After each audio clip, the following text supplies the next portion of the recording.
Nutrition is an enormous subject. Nutrition relates to the human body and what we eat and consume on a daily basis.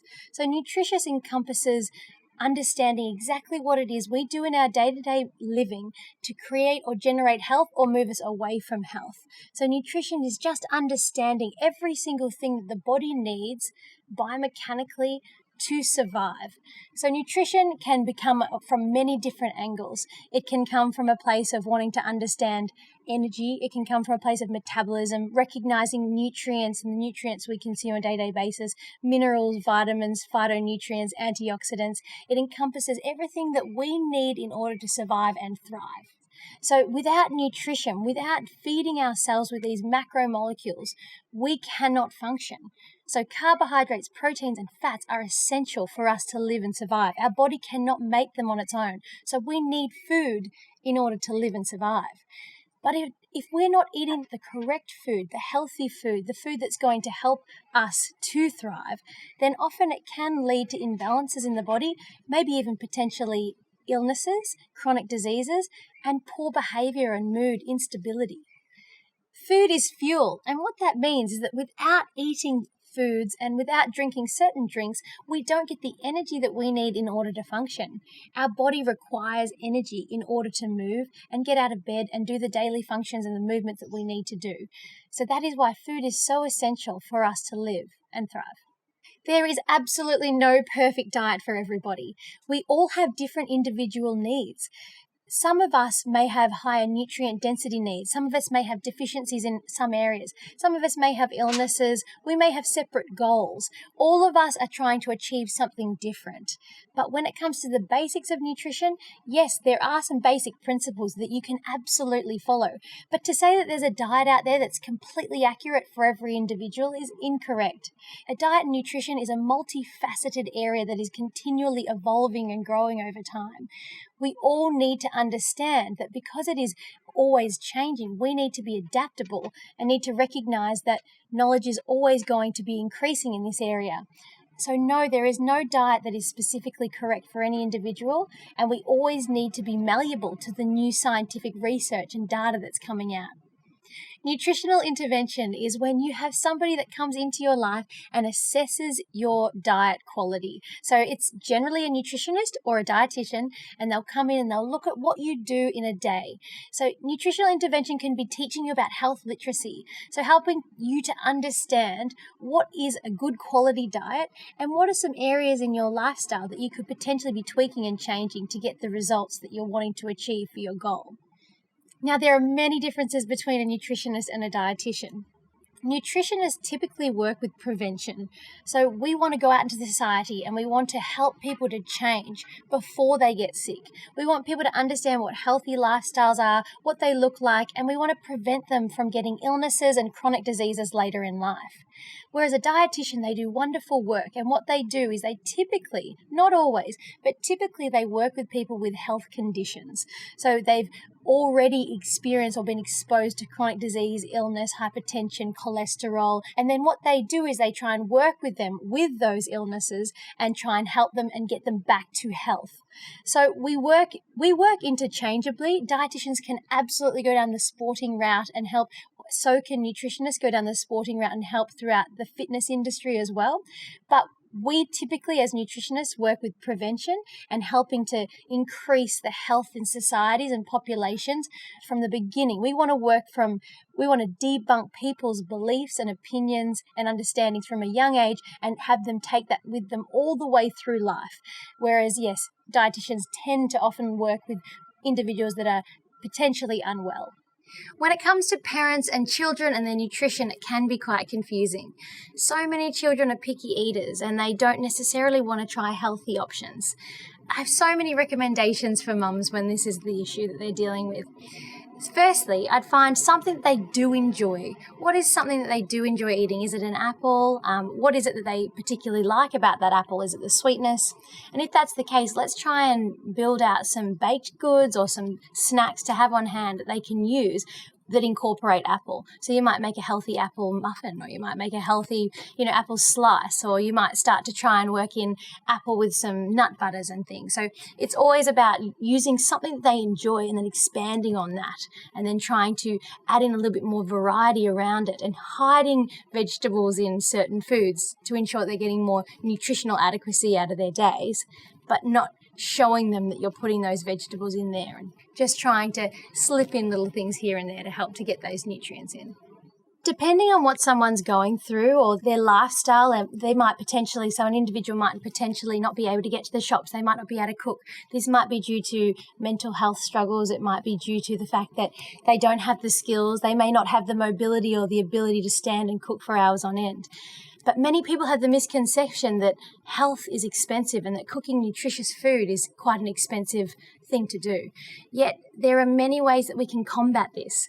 So one of them being, there are some really simple and easy, convenient meals that are currently available on the market that are high in fiber, high in protein, moderate in energy, and low in sodium. So these types of foods you can buy direct from the supermarkets. So they're ready-made meals. They're quite cheap. They're generally between $4 and $6, and they're definitely something that people could have on hand. The health of these packaged foods is wonderful, because some people don't have the ability to go and make a pre-made meal every night, or they don't want to be cooking for one, or they don't have the ability to. So there are some convenience meals on the market that definitely can be slotted into your week to ensure that you're getting the nutrients that you need. If this is not an option for you and you do want to be in the kitchen, there are some really easy and simple recipes that I have that you can use, and they only take between 5 and 20 minutes to cook, and you will have these delicious meals that you can meal prep and have throughout the week. You only have to be in the kitchen 1 or 2 times a week to set yourself up, but some people believe that health costs an enormous amount of money. The items that you'll be buying are all generally fresh produce and whole grains and wholesome nutrients. So these ingredients don't cost a lot. It's just about knowing what to buy, where to go to get them, and what to put on your shopping list. It's easy to budget for health when you know what you're looking for, and that's where my role comes in. Adolescents and children definitely have different nutritional requirements in comparison to adults. We're mainly looking at minerals at this point, but things like calcium, magnesium, potassium. Also looking at iron. Iron is really essential, especially in young women who are menstruating. And also protein is really important, but particularly these main minerals that are very essential for individuals to be consuming. At this stage in life, also vitamin D is important for mood. There's all sorts of vitamins and minerals that are essential for adolescents and children in order to thrive, but calcium was one of the key ones that is essential because their bones are growing at this point in time. B12 is essential if children are growing up in a vegan or vegetarian household, and that's definitely something they should consider for supplementation. But these recognitions are something that should be brought to our awareness, and they can all be found on the NRV website, the Australian government site, and they label all of these vitamins and minerals that are essential in adolescence and childhood years. The issue we're now finding in today's society is that there's so much choice when it comes to nutrition and diets. They're now leading into having an increase in individuals who are choosing ethical choices to be vegetarian, vegan, individuals that are using a ketogenic diet, intermittent fasting, or several other diets that people are now taking on board and using as their lifestyle choice long term. This is okay if this is your own individual idea, and if this is what you're doing for your own health reasons or your own ethical concerns, I absolutely applaud you for taking that choice. But the issue we're seeing is that now when children are consuming the same diets because their parents are telling them to consume what they do, the issue we're now seeing is nutrient deficiencies in children and adolescents. They're also not able to have their own choice. And children and adolescents do have different nutritional requirements and needs in comparison to adults. They're growing, they're going through an enormous amount of hormonal changes, and they do need specific nutrients at that stage in order to help them to physiologically get them to grow the way that they need to in order to thrive. So the issue we have is that a lot of the time parents are educating their kids on their types of diets that they are consuming, but not recognizing the nutritional differences and the nutritional needs that kids and adolescents have in these vital years of living. Adolescence can be a really challenging time, and especially for parents if they believe that their child might be suffering from poor body image or maybe even an eating disorder of some description. In this case, I recommend that the parents work with the child and they listen to them. They're there for them and they try to understand what they're going through. Just start to watch their patterns around eating and watch what they're doing on a daily basis. Watch the way they speak about food and potentially journal this down. All of this information over time will be really helpful. And if you ever need to see a professional about this, at least you've got a journal and you've got a recognition of what you've seen in their patterns over the last period of time. So you can go back to that and refer to that if you're speaking with a professional. Just start to be aware of what they are doing each day with their eating cycles and with their meals. From here, you can start to talk about nutrients and health in a positive light. I think that they look up to the people around them, and if you're talking about how delicious food is and how good it makes you feel and how good it makes your skin and how light you feel on a daily basis because of the good nutrition you're putting in, this might really start to trigger them to want to include healthier habits in their lifestyle. You never know what someone's going through, and it's always important to recognize if someone looks like they may be struggling, but also always to refer on to a professional, but just be there for them emotionally for whatever that is that they might be going through at that period of their life. When it comes to depression, we do know scientifically that dietary changes can help to alter the severity of their depression. We also know that when you have depression, that you struggle to do many things. One of them might be even eating food on a daily basis. So what came first, the chicken or the egg? It's a significant question. And Deakin University has done a few studies, and the SMART study shows that by increasing healthy, nutrient-dense foods within someone's diet, it can help to reduce the severity of those symptoms that they may be feeling from depression. Yet it is challenging to get them to eat these sorts of foods without dietary intervention or helping them because they may be really struggling at the time.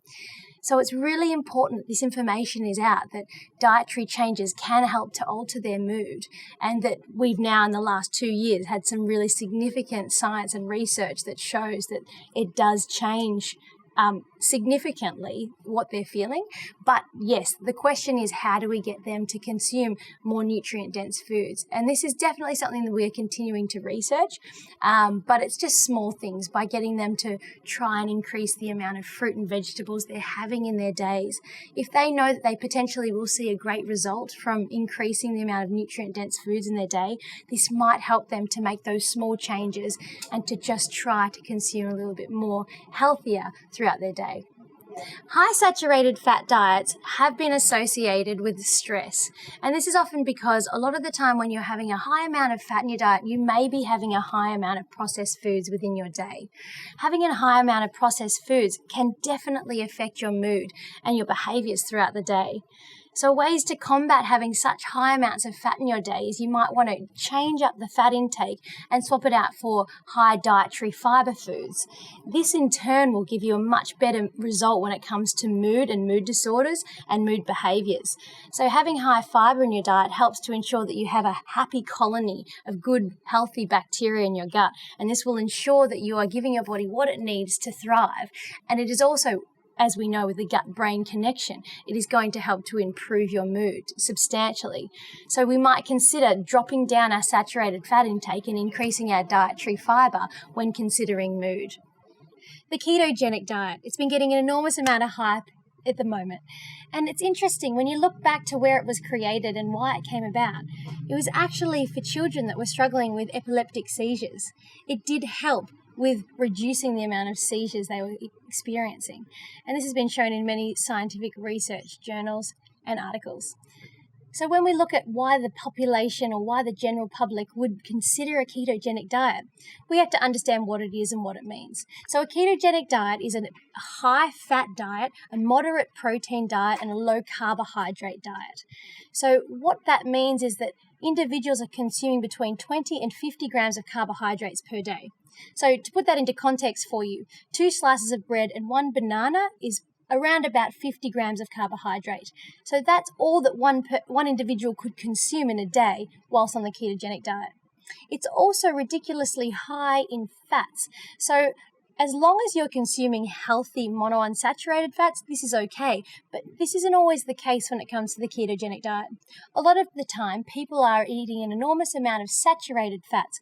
Think animal products or animal fats, so meats, dairy, lard, cream. And we do know that this is associated with health risks.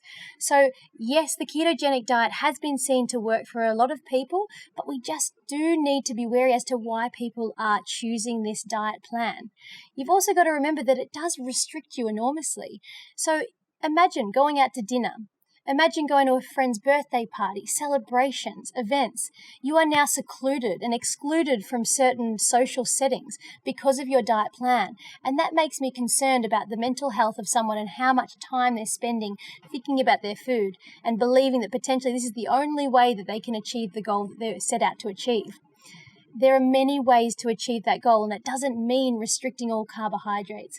Carbohydrates, as we know, is the fuel source of the human body. Our brain needs it to function, and we need it for energy in order to optimally thrive.